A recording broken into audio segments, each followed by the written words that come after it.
Salam alaikum. Alaykoum salam wa rahmatullahi wa barakatuh. Est-ce que tu m'entends correctement?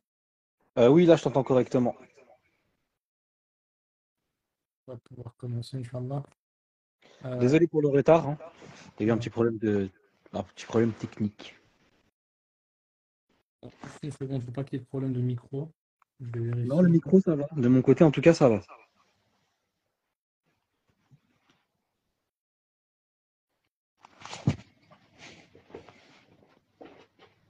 Dans tous les cas, s'il y a un son qui est haché pendant le cours, Bismillah, on t'invite à passer sur Telegram, mais normalement, ça devrait être bon, Bismillah. Ouais, non, ça commence un petit peu à bugger, hein. Ça commence un peu à bugger. Alors, une seconde, je vais essayer de voir avec un écouteur. Taïb.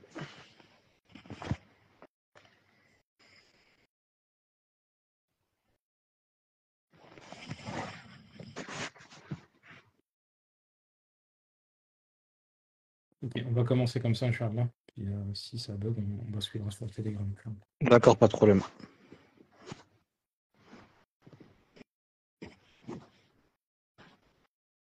Bah, je te laisse faire l'introduction, Inch'Allah. Je te laisse gérer.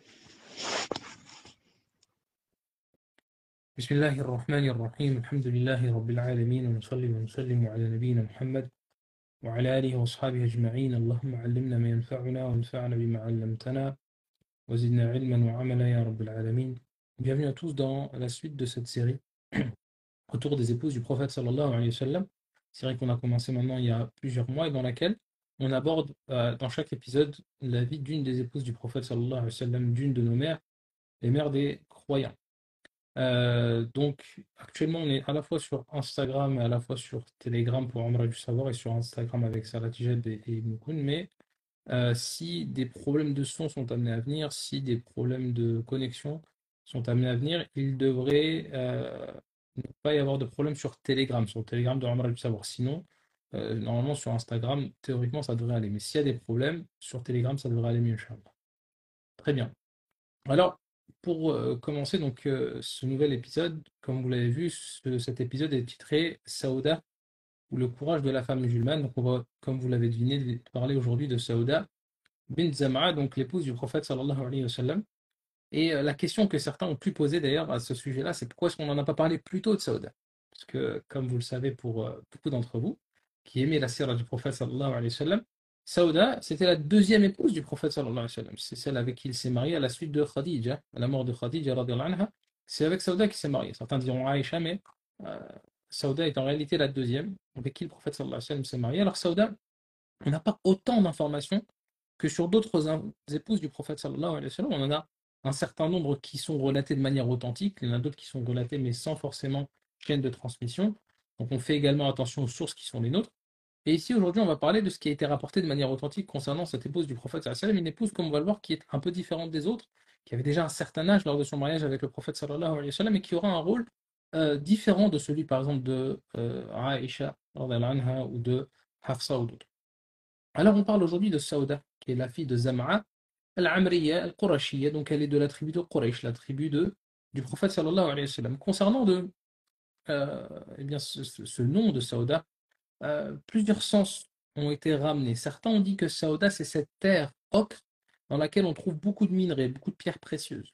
D'autres ont dit que Saouda venait de Sayyada, c'est-à-dire la maîtresse, la notable. D'accord? Alors j'ai trouvé plusieurs sens à ce nom-là. Ala kulli hal, elle est de la tribu de Quraysh, la tribu du prophète sallallahu alayhi wa sallam, mais elle n'est pas exactement du même clan. Elle est d'un clan assez éloigné, mais elle rejoint le prophète sallallahu alayhi wa sallam au neuvième grand-père. D'accord? À son neuvième grand-père, à Ghalib, elle rejoint le prophète sallallahu alayhi wa sallam. Donc elle n'est pas d'un clan particulièrement renommé. Contrairement au prophète sallallahu alayhi wa sallam, sa tribu, si vous voulez, son cercle familial proche n'est pas un clan de renom extrêmement respecté chez Quraysh. On a peu de détails concernant son enfance. On sait néanmoins que physiquement, elle était de grande taille et qu'elle était corpulente. D'accord? Donc, elle se différenciait même chez les épouses du prophète sallallahu alayhi wa sallam, comme on le verra plus tard. Elle était d'une corpulence qui était notable, qui était différenciante. Elle va avoir un premier mariage dans sa jeunesse avec Sakran ibn Amr. D'accord? Son premier mariage, c'est avec une personne qui s'appelle Sakran ibn Amr. Sakran, en fait, c'est le frère d'une personne que vous avez peut-être vu lorsque vous avez étudié la vie du prophète sallallahu alayhi wa sallam, qui est la personne qui sera envoyée pour Quraysh pour le traité de l'Hudaybiyah, ce traité de paix entre les musulmans et les Qurayshites, ce traité de paix de 10 ans. Il sera initié du côté de Quraysh, en tout cas par Suhail, Suhail ibn Amr, qui est donc le frère du premier époux de Saouda. D'accord. Plus tard, il se convertira à l'islam, Suhail. Et ici, Sakran, en l'occurrence, eh bien, est le premier mari de Saouda. Ils se marieront avant l'arrivée de l'islam. Ils auront d'ailleurs un enfant du nom d'Abdallah. On rappelle, hein, peut-être que quelqu'un se pose la question, comment ils ont été mariés avant l'islam et ils ont un enfant qui s'appelle Abdallah. Allah, la divinité suprême, celle qu'on adore seule sans rien lui associer, était adorée par Quraysh, était adorée par la tribu du prophète sallallahu alayhi wa sallam avant son arrivée. Et c'est là où on voit tout le message de l'islam, à savoir que l'islam n'est pas venu pour ordonner à l'humanité d'adorer Allah, point à la ligne, mais plutôt d'adorer Allah seul, sans rien lui associer, de rien adorer autre que qu'Allah Azza wa Jal. Donc il n'est pas étonnant de retrouver Abdullah dans les noms des Quraysh. D'ailleurs, hein, souvenez-vous que le prophète sallallahu alayhi wa sallam s'appelle Muhammad ibn Abdillah. Abdullah, Abdillah, ici c'est la même chose, c'est une différence dans la grammaire, mais sinon, le père du prophète sallallahu alayhi wa sallam s'appelle Abdullah. Et donc ils auront un enfant du nom de Abdallah. Lorsque l'islam arrive, donc on est 40 ans après l'année de l'éléphant, on ne connaît pas l'âge exact de Saouda, mais elle serait rentrée déjà dans sa quarantaine, fin de trentaine, début de quarantaine. D'accord. Elle va être parmi les premières femmes à se convertir à l'islam. On n'a pas de détails concernant sa conversion. On sait en tout cas que sa poitrine s'est élargie au message de l'islam, qu'elle a accepté ce message de l'unicité d'Allah Azza wa Jal dans une société totalement idolâtre. Et elle va donc être l'une des premières femmes à se convertir, et elle va être à l'origine de la conversion de son mari, Sakran. Ce qui nous montre d'ailleurs ici que eh bien, les femmes pouvaient avoir de l'influence sur leurs hommes à cette époque-là, et que les femmes pouvaient eh bien, faire partie intégrante de la da'wah, faire partie intégrante justement de la propagation de l'islam. On a déjà évoqué le fait que Khadija avait dépensé de son argent, fait énormément de causes pour l'islam. Et bien ici, elle sera ici, Saouda, la cause de la conversion de son mari. Alors ils vont vivre leur islam comme les premiers musulmans, de manière difficile, lorsque eh bien, leurs familles apprendront qu'ils sont musulmans. Et alors que les persécutions de Quraysh se font de plus en plus intenses, que eh bien, les musulmans vivent leur religion de manière de plus en plus difficile, eh bien, subhanallah, le prophète sallallahu alayhi wa sallam ordonnera à ses compagnons d'émigrer. Émigrer où? En Abyssinie. L'Abyssinie, c'est quoi? C'est un peu l'Éthiopie actuelle. Si tu regardes une carte de cette région du monde, tu as la péninsule arabique, là où tu as l'Arabie saoudite actuellement. Sur la gauche, tu as une mer. D'accord? À l'ouest, tu as la mer Rouge, cette mer qui longe l'Égypte et l'Arabie saoudite. Et donc, ils vont traverser cette mer Rouge pour arriver de l'autre côté, d'accord? Dans l'Abyssinie de l'époque qui couvre l'Éthiopie et le Soudan actuel à peu près, chez qui on avait un roi chrétien. Le Négus, il ne s'appelait pas le Négus, c'est son titre. C'est comme quand on dit pharaon, c'est un titre. D'accord. Les pharaons ne s'appelaient pas pharaon. C'était un titre. Après, chez les pharaons, ils ont des noms. Hein, Toutankhamon, Ramsès, etc. C'est la même chose chez le Négus. Le Négus est un titre. Et donc, c'était le roi d'Abyssinie, chrétien, qui acceptait, et c'est là où ça nous intéresse, qui acceptait chez lui les diverses confessions religieuses. Et du moment où tu ne semais pas le trouble en public, eh bien tu étais accepté, d'accord, avec tes convictions religieuses. Ce que vont faire les musulmans, ils vont émigrer et pouvoir s'installer là-bas. Et ça nous rappelle à quel point justement l'émigration en islam fait partie de la vie du musulman, pas seulement d'ailleurs dans la communauté de Muhammad. Regardez les prophètes, alayhi salam. Regardez Ibrahim, alayhi salam. D'accord. Regardez Moussa, alayhi salam. Ce voyage et le fait d'explorer la terre d'Allah pour aller d'un lieu dans lequel je ne peux pas pratiquer ma religion vers un lieu vers lequel je pourrais pratiquer cette dernière fait partie intégrante de la vie du musulman qui accepte que, eh bien, la terre dans laquelle il se sentira bien, c'est la terre dans laquelle il pourra adorer son Seigneur. Et donc elle va émigrer, elle et son mari, ainsi que plusieurs dizaines de musulmans lors de la seconde émigration un peu plus tard. Et ils vont se retrouver là-bas. D'ailleurs, un des frères de Saouda et un de ses cousins vont également se rendre là-bas, qui s'étaient également convertis. Alors, elle est installée. Elle peut maintenant adorer Allah Azza wa Jal. Et comme on le sait, la vie du croyant, elle est faite et elle est jalonnée d'épreuves. Allah Azza wa Jal, il nous a mis sur cette terre pour l'adorer et il nous a éprouvés dans cette adoration afin de voir si elle est sincère, si elle est ferme. Il nous dit ainsi au début de Surat Al-Ankabut, Alif Lam Mim, أحسب الناس أن يتركوا أن يقولوا آمنا وهم لا يفتنون. Est-ce que les gens pensent que nous les laisserons en disant nous avons cru sans qu'ils soient éprouvés? لقد فتنا الذين من قبلهم. Et certes, nous avons éprouvé ceux qui sont venus auparavant. فلا يعلمن الله الذين صدقوا ولا يعلمن الكاذبين. Et certes, Allah connaîtra les véridiques d'entre eux, il connaîtra les menteurs. Et c'est ainsi que ta vie elle sera jalonnée d'épreuves. La vie du prophète sallallahu alayhi wa sallam, lorsque tu la lis, elle est jalonnée d'épreuves et de difficultés. Et c'est ainsi qu'était la vie de Saouda également.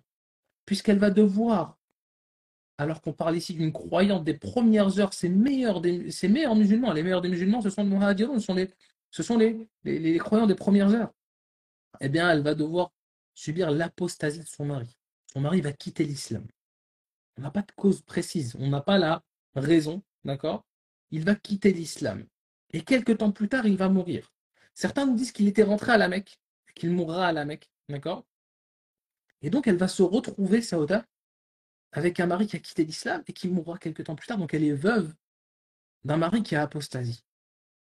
Rendez-vous compte de la difficulté pour cette femme qui avait été la cause de la conversion de son mari. Alors, tout l'amour qu'elle peut éprouver pour son mari, suite à cette apostasie, justement, eh bien, explose un petit peu à son visage. Et elle se retrouve dépourvue. Et quelques temps plus tard, il meurt. D'accord? Elle se retrouve donc avec quelques membres de sa famille en Abyssinie. On nous dit qu'elle rejoindra la Mecque quelques temps avant la perte de Khadija pour le prophète sallallahu alayhi wa sallam. Mais elle est donc seule et elle rentre chez son père. Elle n'est plus mariée. Et elle rentre chez son père alors qu'elle a maintenant près de 50 ans.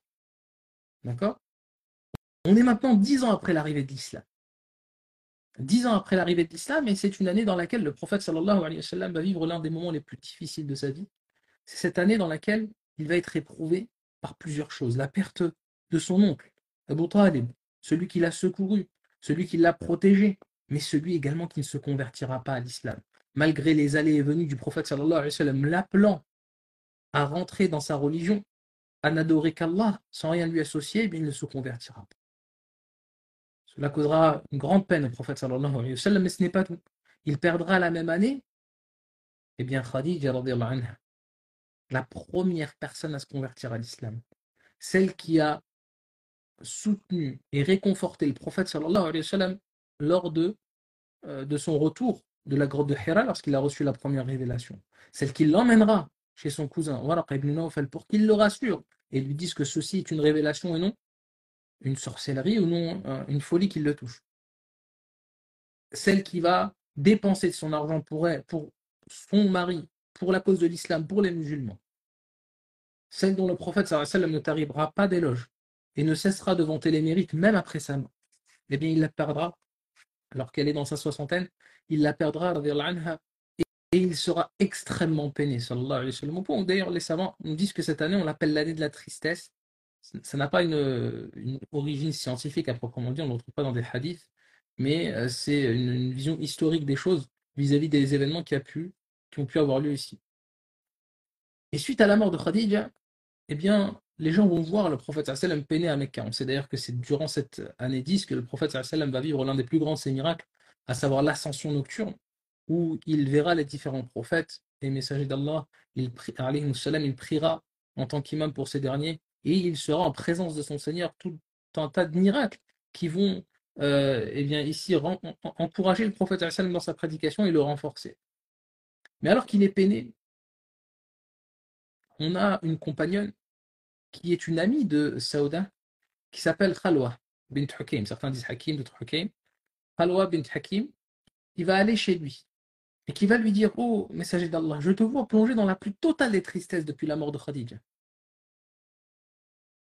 Et elle lui propose à ce moment-là d'épouser. Pourquoi est-ce que tu n'épouserais pas quelqu'un après Khadija? Et elle lui fait deux propositions.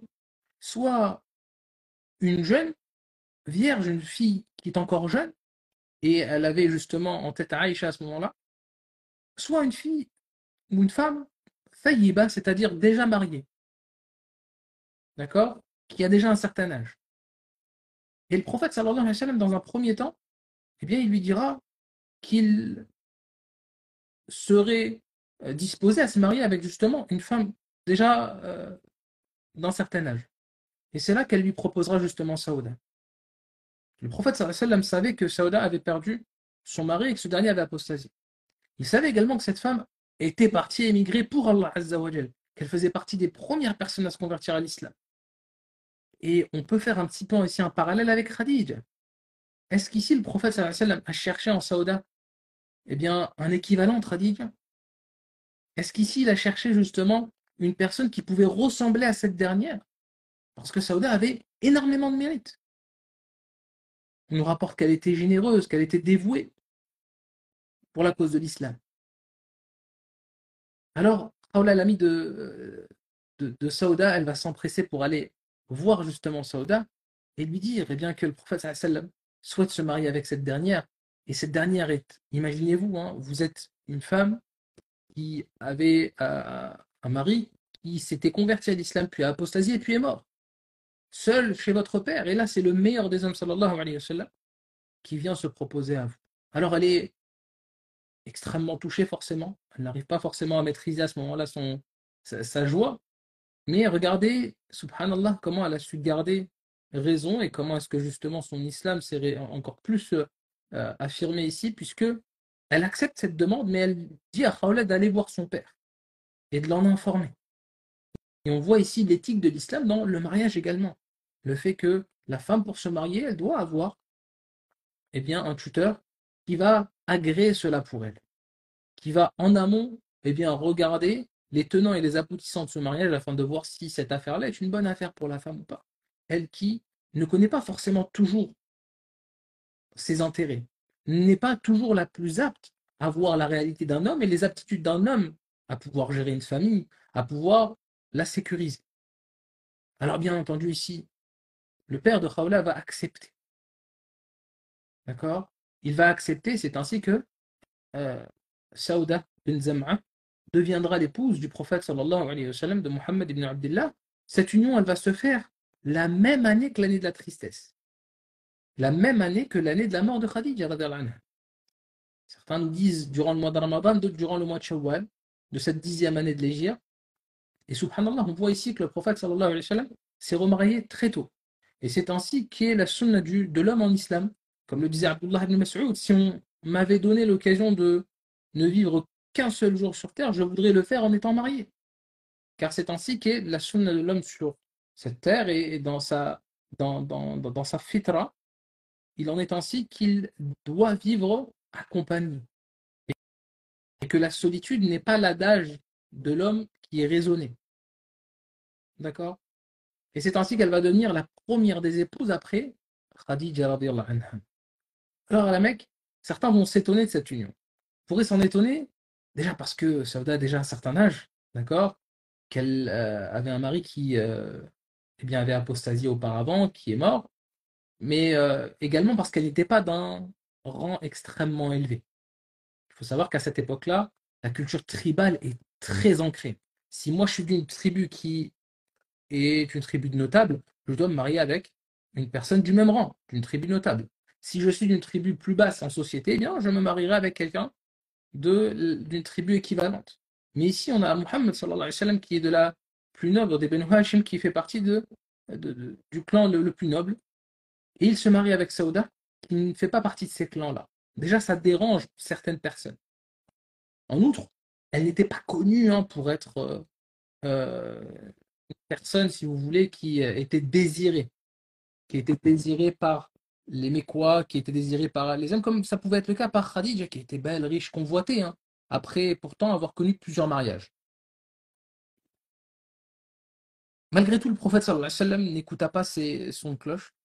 Il resta attaché à son épouse, à Saouda, elle qui remplace un petit peu Khadija ici, et qui prend cette nouvelle place dans la vie du prophète sallallahu alayhi wa sallam.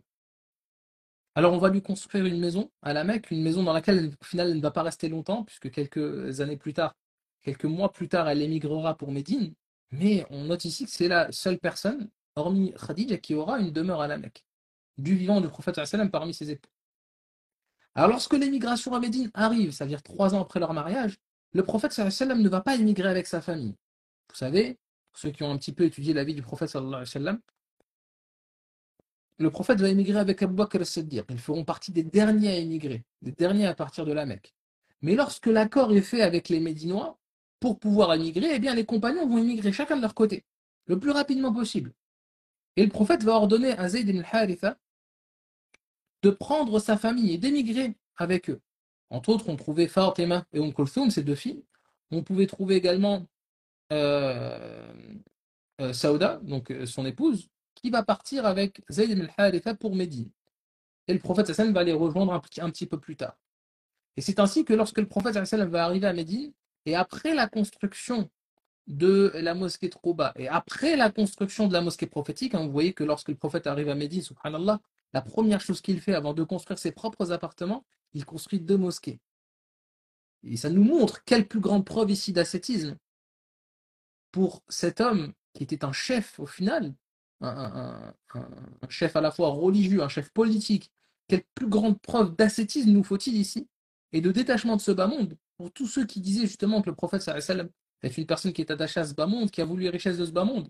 Eh bien regardez, subhanallah, sallallahu alayhi wa sallam, la première chose qu'il fera, il construira une mosquée à Quba, une mosquée au centre-ville de Médine, puis il construira les appartements de Saouda, et puis l'appartement d'Aïcha, puisque le prophète sallallahu alayhi wa sallam va se marier avec Aïcha, la fille d'Abu Bakr as-Siddiq. Alors Aïcha, elle arrive et c'est vraiment le contraire de Saouda. Une quarantaine d'années les séparent, imaginez-vous. Elles vont même avoir une relation amicale, mais une amitié où on sent qu'il y en a une qui est plus jeune que l'autre, d'accord, qui va apprendre de l'autre. Et comme peut-être certains pourraient se poser la question de savoir si une autre épouse arrive dans la vie conjugale ici et dans ce nouveau foyer, elle pourrait être en concurrence, alors que non. Saouda et Aïcha vont être les plus liées. Certains nous disent même que Aïcha et Saouda étaient les épouses du prophète Hassan qui étaient les plus liées l'une à l'autre. Et elles vont donc avoir leurs appartements qui vont être mitoyens, juste collés les uns aux autres. C'est même pas des appartements, ce qu'on appelle Hujra, c'est extrêmement petit. Je vous invite à voir les propos d'Aïcha lorsque le prophète Hassan priait chez elle.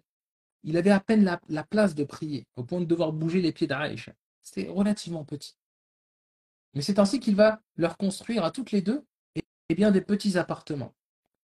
Plus tard vont les rejoindre les autres épouses du prophète sallam, Hafsa, euh, Salama et les autres qui vont les rejoindre. Alors, Saouda, elle va avoir ce rôle dans ce foyer et vis-à-vis également des autres épouses du prophète sallam, ce rôle un petit peu de personne un petit peu plus âgée, un petit peu plus expérimentée. D'accord?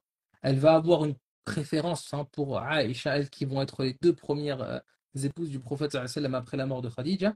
Et elle va soutenir le prophète sallallahu alayhi wa sallam dans cette nouvelle période médinoise, une période différente de la période mécoise, une période de construction de cette communauté, de cette capitale de Médine, de cette force, de ce nouvel État musulman.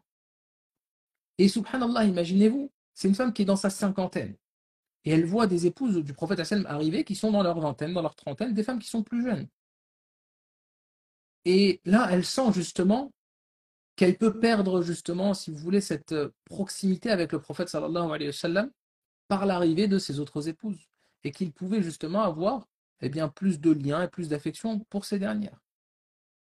Et lorsqu'elle a craint justement que ce dernier, sallallahu alayhi wa sallam, eh bien, ne la divorce, certains iront même jusqu'à dire qu'il l'a divorcée puis il l'a repris, eh bien, elle lui proposera justement un arrangement. Elle lui dira, garde-moi auprès de toi. Garde-moi auprès de toi au messager d'Allah. Je laisserai mon tour d'intimité à Aïcha. Vous savez que les épouses du prophète sallallahu alayhi wa sallam, chacune d'entre elles avait une nuit avec le prophète sallallahu alayhi wa sallam. Et concernant Saouda, afin justement eh bien, d'apaiser son mari, et afin que ce dernier n'éprouve pas, si vous voulez, une forme de gêne vis-à-vis d'elle, eh bien, elle lui a demandé de la garder, qu'elle reste une de ses épouses, et que eh bien, sa nuit soit donnée à Aïcha, radiyallahu anha, celle avec qui elle avait plus de proximité. Et elle lui dira également, je ne réclamerai pas pour moi ce que les autres femmes demanderont. Je ne serai pas très demandeuse dans mes droits et dans les biens que tu pourrais donner à tes autres épouses.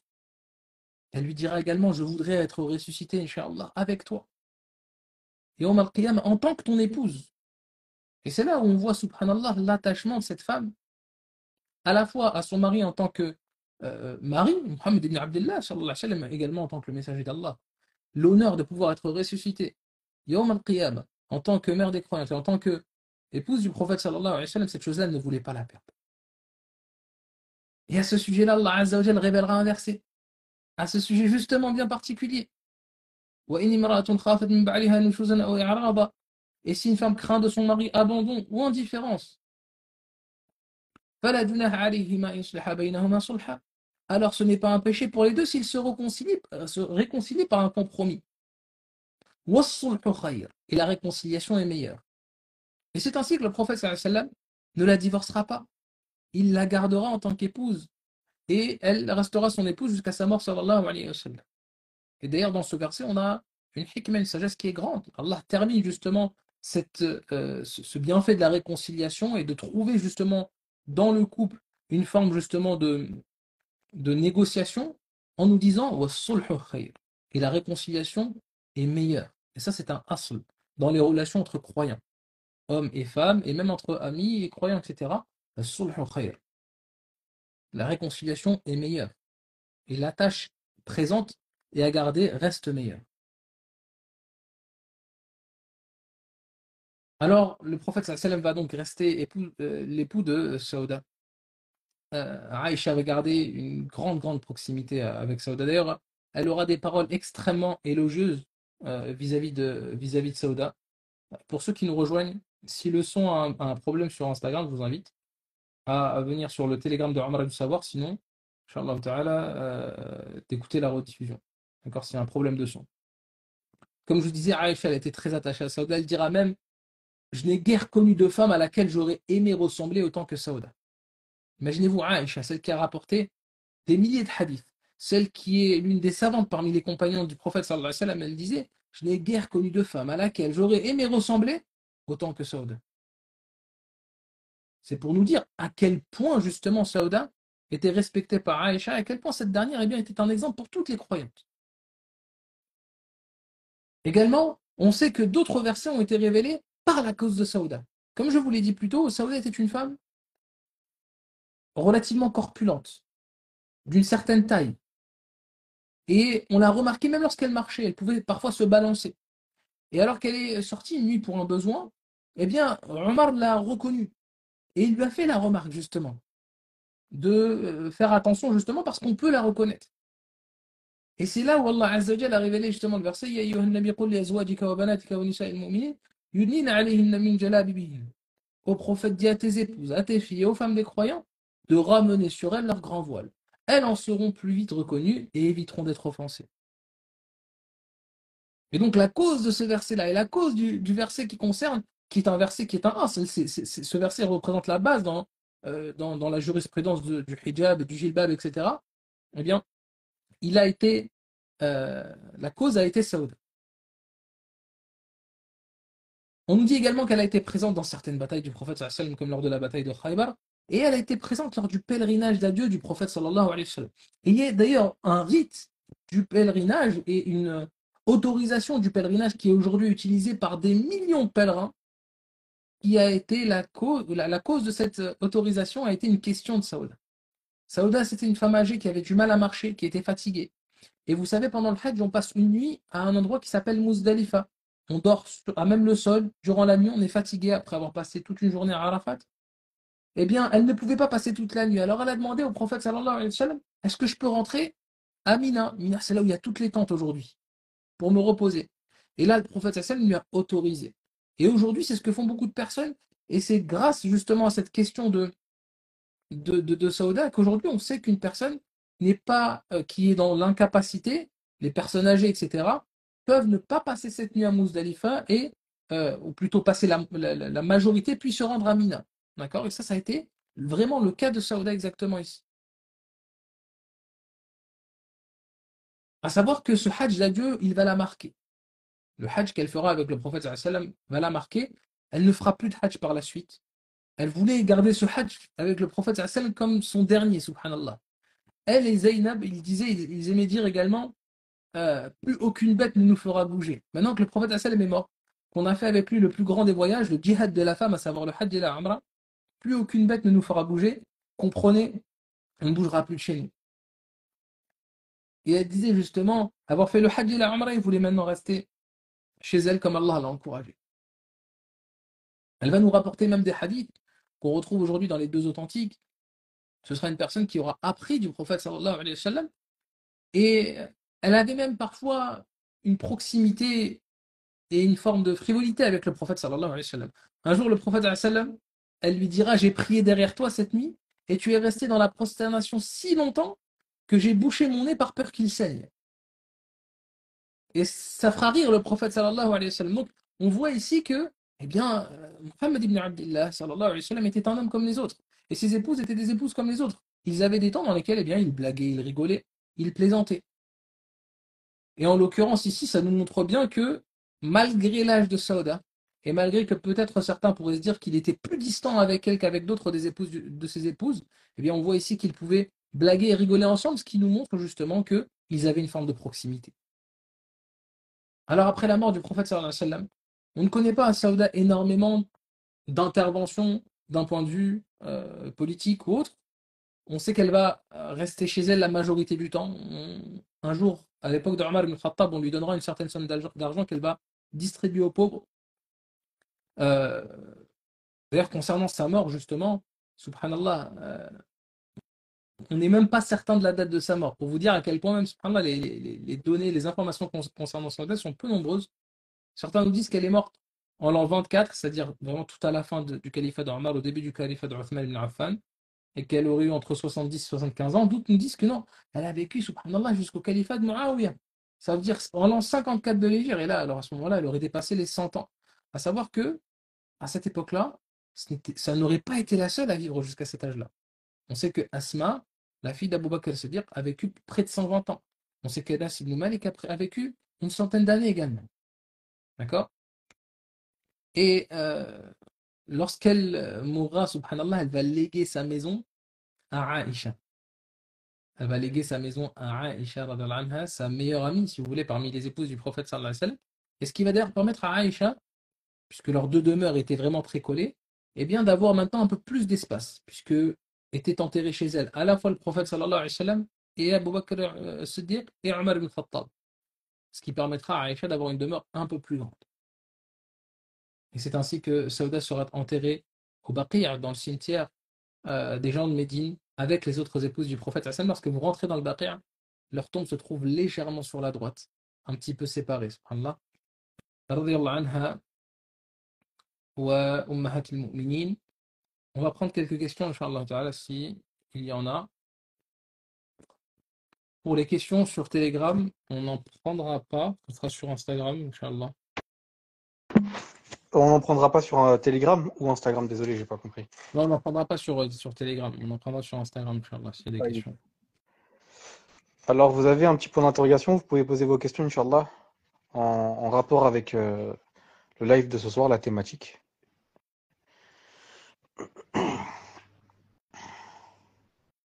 On attend quelques minutes, Inch'Allah. Est-ce qu'il est toujours, une question, est-ce qu'il est toujours possible de visiter les appartements des femmes du prophète sallallahu alayhi wa sallam? Alors, ce qu'il faut savoir, c'est que leurs appartements étaient mitoyens, étaient collés, si vous voulez, à la mosquée. D'accord? Ils étaient collés à la mosquée du prophète sallallahu alayhi wa sallam. Ce qui fait que, lors des agrandissements successifs qu'il y a eu de la mosquée du messager sallallahu alayhi wa sallam, on a dû détruire ces appartements pour agrandir la mosquée. La mosquée du prophète sallallahu alayhi wa sallam, lorsqu'ils l'ont construite, elle faisait 30 mètres sur 30 mètres. Et un peu plus tard, après la bataille de Khaybar, ils l'agrandiront 50 mètres sur 50 mètres. Et on voit que donc c'était un édifice très petit, comparé à ce qu'on a aujourd'hui, qui est un édifice qui représente plusieurs dizaines de milliers de mètres carrés. Et par conséquent, aujourd'hui, il n'y a plus que ces appartements qui sont existants. On a toujours une fenêtre qu'on appelle la fenêtre de Hafsa. On pourra expliquer en quoi est-ce qu'on l'appelle la fenêtre de Hafsa peut-être à un autre moment, Inch'Allah. Donc, qui est du côté sud de la mosquée. Inch'Allah. Alors, alors, les Alors, femmes juste, peuvent si tu me être... permets, une Oui. autre question que je vois ici. Est-ce qu'elle a apporté beaucoup de hadiths? On sait que les muhaddithins en rapportent 5, en tout cas j'en ai pu voir dans le Bukhari et Muslim. Après, dans les autres recueils de hadith, je ne sais pas. Parmi les hadiths qu'elle rapporte, le hadith où une personne est venue voir le prophète sallallahu alayhi wa sallam en disant que son père ne pouvait pas faire le hajj. Et que le prophète sallallahu alayhi wa sallam a dit à cette personne, eh bien, est-ce que si ton père avait eu des dettes, est-ce que tu les aurais payées pour lui? Il lui a dit oui. Alors, il lui a dit, eh bien, fais le hajj pour lui également. Donc, ce hadith-là a été rapporté par Saouda. Il y a trois autres questions. Je ne sais pas si tu les vois. Enfin, là, il y en a Non. une qui s'est ajoutée. Alors, les femmes peuvent-elles entrer au cimetière de Bari à Médine? Non. Les femmes ne peuvent pas entrer au cimetière de Baqi'. C'est une question à divergence entre les savants. Est-ce que les femmes ont le droit de visiter les tombes ou non? Le choix des savants d'Arabie Saoudite est que ce n'est pas autorisé et par conséquent, elles ne peuvent pas y rentrer. Elles peuvent voir à travers les grillages ces tombes, à travers les grillages, mais elles ne peuvent pas y rentrer. Alors, vous n'avez pas parlé de ce rôle de mère des croyants envers les enfants, enfin de mère tout simplement envers les enfants de Khadija suite à sa mort. Non. Alors, je n'ai pas forcément trouvé d'informations à ce niveau-là, c'est pour ça que je ne l'ai pas évoqué. Néanmoins, certains savants nous expliquent que justement son âge avancé, son expérience, aurait permis justement l'éducation et la surveillance de ces enfants que Khadija avait laissé. À savoir que Khadija n'avait pas laissé beaucoup d'enfants à ce moment-là, à savoir que les enfants du prophète sallam, Al-Qasim et Abdullah sont morts très jeunes, ces garçons. Fatima avait déjà un certain âge, c'est-à-dire qu'elle était déjà proche de l'adolescence, autour de l'adolescence. Et pour les autres, eh bien, elle a pu justement être justement cette mère éducatrice qui est venue soutenir le prophète sallallahu alayhi wa sallam, en effet. Alors, je n'ai pas compris pourquoi Saouda, pourquoi le prophète sallam voulait divorcer de Saouda et d'où le Alors, compromis. concernant Saouda, le prophète sallallahu alayhi wa sallam était un homme équitable. Il voulait absolument passer du temps avec chacune de ses épouses. D'accord? Il voulait leur donner de l'affection de manière équivalente. Et par conséquent, l'âge de Saouda, l'écart justement d'âge entre elle et les autres des épouses du prophète sallallahu alayhi wa sallam, a fait que eh bien, le prophète sallallahu alayhi wa sallam, après un certain temps, eh bien, et du fait également qu'il était marié avec elle depuis un certain moment, il éprouvait justement une forme de distance vis-à-vis de Saouda, d'accord? Par son âge et par le fait qu'elle justement commençait à avoir justement cette distance avec le prophète sallallahu alayhi wa sallam, à la différence des autres des épouses du prophète sallallahu alayhi wa sallam. Et c'est pour ça que ce dernier a voulu à un moment justement, il a en tout cas réfléchi justement à mettre une certaine distance avec cette dernière. Mais cette dernière ne voulait pas qu'il la divorce. Elle avait peur de cette chose-là. Le prophète sallam n'avait pas de base l'idée de la divorcer, mais il mettait un petit peu de distance entre eux. Et alors afin qu'il ne la divorce pas, Sauda a demandé à ce que le prophète sallam ne soit pas gêné de prendre sa nuitée et la donner à Aïcha et de garder ensemble justement des relation de couple fraternel et une relation euh, en long terme, si vous voulez. Alors, la dernière question du coup, il me semble que tu l'avais abordé. Est-ce que le prophète sallam a eu des enfants avec Saouda? Il n'est pas rapporté que le prophète sallam a eu des enfants avec Saouda. Le prophète sallam, c'est très simple. Il a eu sept enfants, tous de Khadija, d'accord, si ce n'est Ibrahim qui l'aura de Marie al-Qubtiya, une servante envoyée par le roi égyptien de l'époque. Taïb. Très C'était bien. la dernière question, Jawad. Alhamdulillah. Barakallahu fikum, jazakumullahu khaira pour votre présence. On demande à Allah Azza wa Jal de rendre utile ce qu'il nous a appris, de nous enseigner ce qui nous est utile, de faire justement de tout ce dont il nous comble, euh, de ses biens parmi ce savoir, une preuve pour nous et non contre nous le jour de sa rencontre. On continuera, là, cette série, il ne nous reste pas beaucoup d'épouses à aborder. On continuera donc cette série, Inch'Allah Ta'ala, dans les semaines à venir, avant, pourquoi pas, de commencer une autre série par la suite, Inch'Allah. Inch'Allah. بارك الله فيكم جزاكم الله خيرا سبحانك اللهم وبحمدك أشهد أن لا إله إلا أنت أستغفرك وأتوب إليك السلام عليكم ورحمة الله وبركاته Wa alaykoum salam wa rahmatullahi wa barakatuh.